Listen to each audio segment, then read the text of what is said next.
Урматтуу коллегалар, мына биздин 30 жылдык Кыргыз эгемендүүлүгүндө жергиликтүү өзүн өзү башкаруу органдарынын жетекчилери өз гана жеринде, туулуп өскөн жеринде жетекчи болуп калып жатат. Мына бүгүнкү биздин иш-чарабыз, бүгүнкү биздин мамлекеттик башкаруу системасындагы өзгөрүү учуру башка областтан келип, башка шаардан келип же болбосо биздин шаарга жетекчи болуп келип жатат. Бул мен ойлоймун өтө туура деп. Себеби дегенде өз жеринде, туулуп өскөн жеринде эч качан жетекчи болуп калыс боло албайсың. Адептүүлүк эч качан болбойт. Мен туура иштеймин. Мен туура жетектеймин. Элге калыс болом десең да калыс боло албайсың.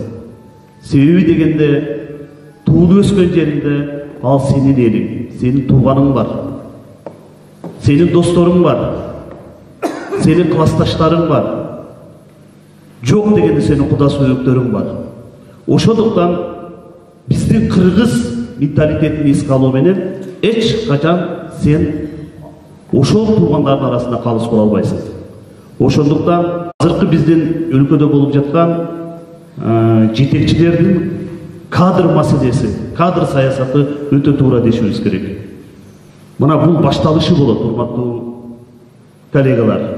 Мындан кийин, мына мыйзам күчүнө кирди, мындан кийин эч ким өз жеринде жетекчи болбойт.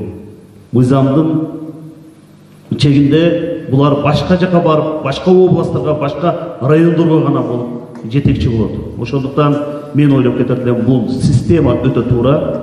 Сиздер бул кишини туура кабыл алышыңыздар керек. Бизде кыргыз элинде ушундай бир түшүнбөстүк, кыргыз элинде ушундай бир сөздөр бар. Өзүбүздөн болсо деген сөз.